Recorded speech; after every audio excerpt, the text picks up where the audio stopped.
Minutes ago, the Green Bay Packers just made a new signing on the offensive line. With just 1 week until the NFL draft, the Packers have made a new signing tackle Andre Dillard. Most recently with the Tennessee Titans in 2023, Dillard was a first-round draft pick to the Philadelphia Eagles in the 2019 draft out of Washington State. Now, the 28-year-old former first-round draft selection will be on his third team since 2019. Now, this signing from a depth perspective on the Packers' offensive line makes sense. Over this offseason, the Packers released David Bakhtiari and also let Yosh Nijman walk in free agency. So those were two tackles that were already leaving the team. And yes, Bakhtiari wasn't really available last year. Nijman was, and he was one of those depth swing tackles. So signing a depth tackle here does make sense considering Rasheed Walker and Zach Tom are really the only two tackles on your roster with any significant snaps in the NFL. You also have Luke Tenuta, Caleb Jones, and Kadeem Telfort,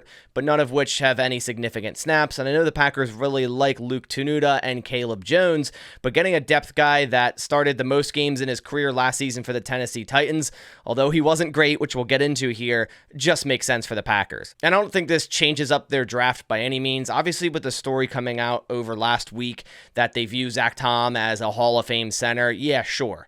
They might need another tackle, another depth tackle like Andre Dillard, but that doesn't change the fact that the Packers still very well could go tackle at pick 25 next Thursday. As long as this is a veteran minimum with low guarantees, kind of a prove-it deal for a former first-round draft selection to come in, be a depth tackle, say if injuries happen, be able to step in and play some snaps, I'm all okay with that. But if it's significantly more than the minimum or offers a weird amount of guarantees, I'm not on board, and this is why. So taking a look at Dillard's stats over the last 4 seasons, we see in 2023, he had his most snaps of his career, 562 snaps at left tackle, but also his worst grade of his career, and you can see why.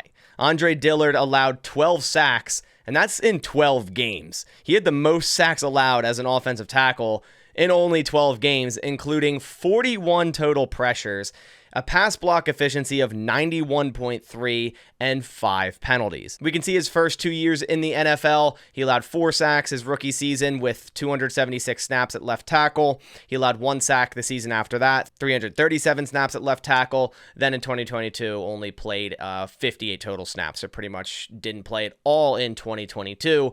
But you could see where the concern is here. Andre Dillard, a former first-round draft selection, clearly has not lived up to that. Now he's going to be on his third team in 5 years. And I'm all for a low-risk signing, right? If it's near the veteran minimum, pretty much zero guarantees, why not take a shot on a guy that, clearly was sought after coming out of that 2019 draft? And you can see why. Andre Dillard had a 9.81 RS coming out of that draft, 33.5-inch arm, so a little bit short there for a tackle, but 6'5", 315 pounds, elite speed with a good 40-yard, 20-yard, and 10-yard splits, elite agility grade, and great explosion grade. So you could see why he was sought after in that draft. It just didn't work out, at least on the Eagles and the Titans. But again, I'm all for it for a depth guy, a low risk, maybe a medium reward. Maybe he turns it around and turns into a solid depth swing tackle for the Green Bay Packers. Like I said, I don't think this changes anything about the upcoming draft, simply just another depth piece down on that offensive line, which the Packers needed. Let me know your thoughts down in the comments below. I appreciate you guys coming by to the video. Just wanted to update you on the Packers' newest signing, but I'll catch you on the next one. Thanks for watching, and as always, go Pack Go.